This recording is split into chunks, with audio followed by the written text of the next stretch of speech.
had? How could we know courage if we have never known fear?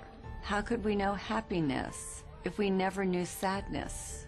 How could we know the light if we didn't know dark?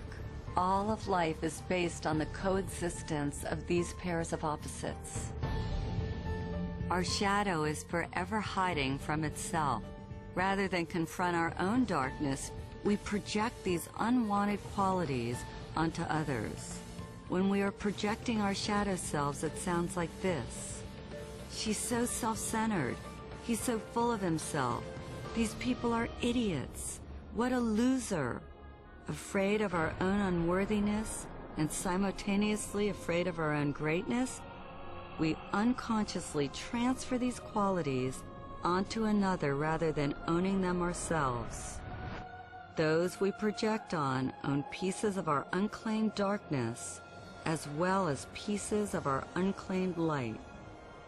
Until we take back all that we have projected away, what we can't be with won't let us be.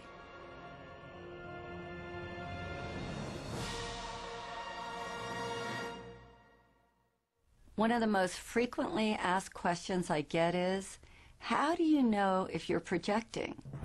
If it's your stuff or theirs? I think it was best said by revered philosopher and psychologist Ken Wilber. He says that if a person or thing in our environment informs us, if we receive what is happening as information, a point of interest, we probably aren't projecting. On the other hand, if it affects us, we're pointing our fingers, judging if we're plugged in, chances are that we are a victim of our own projections.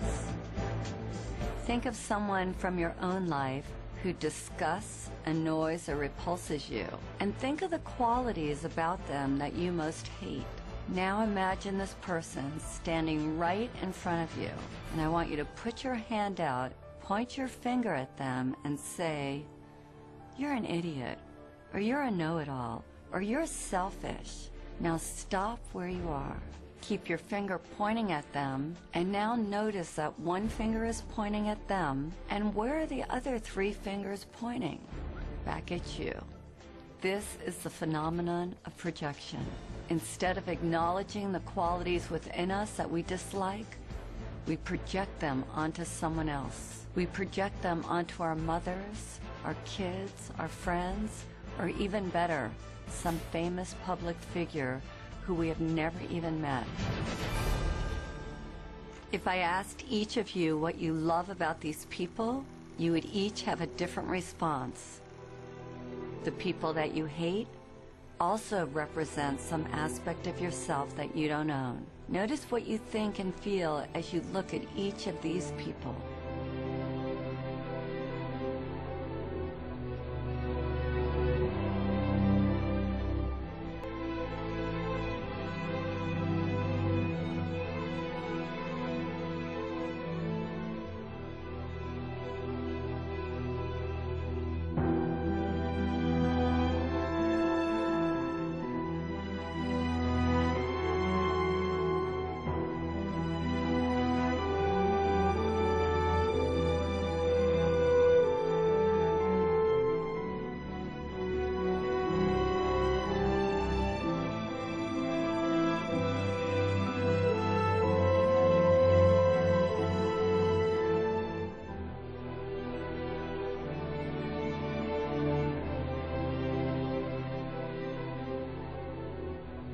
Whatever we judge or condemn in another is ultimately a disowned or rejected part of ourselves.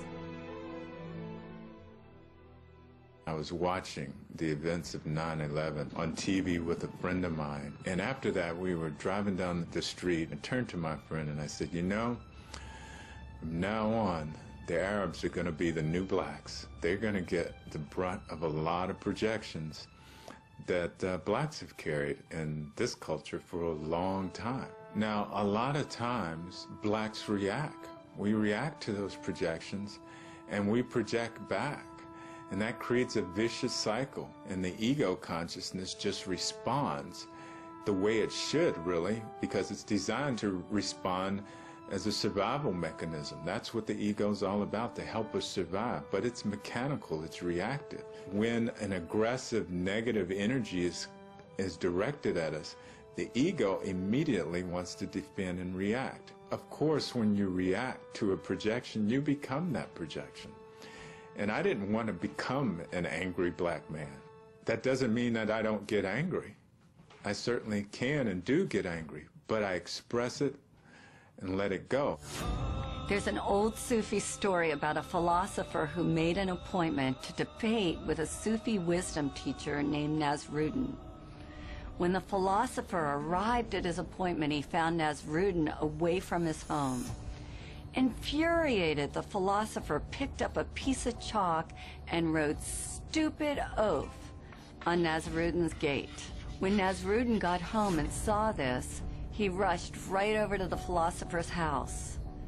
"I had forgotten that you were to call, and I'm sorry I missed our appointment," he said.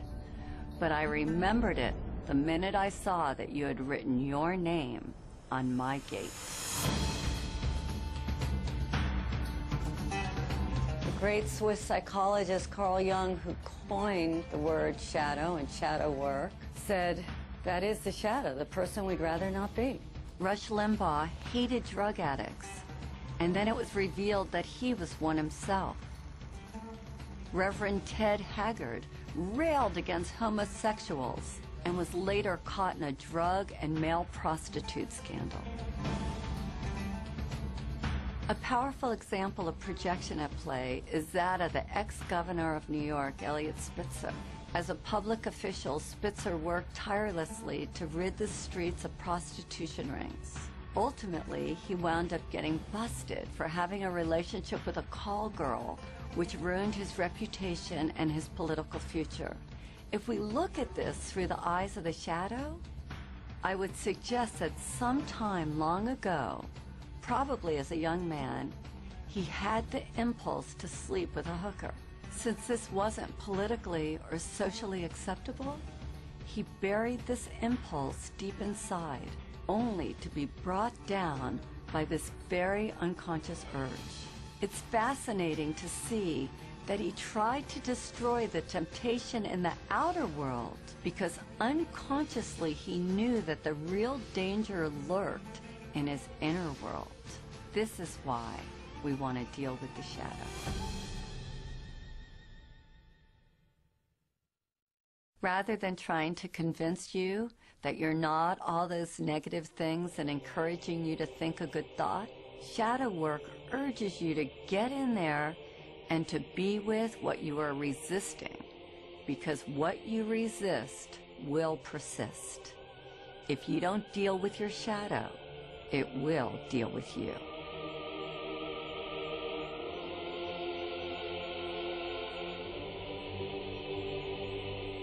The cost of ignoring a destructive pattern is that you're going to self-destruct. You will implode rather than explode. You know, my training is as a neurologist, so I've spent well over 3 decades studying how the nervous system organizes this information. And it's really quite interesting when you look at the fact that really, even though we think of having one brain, we actually have 3 different brains.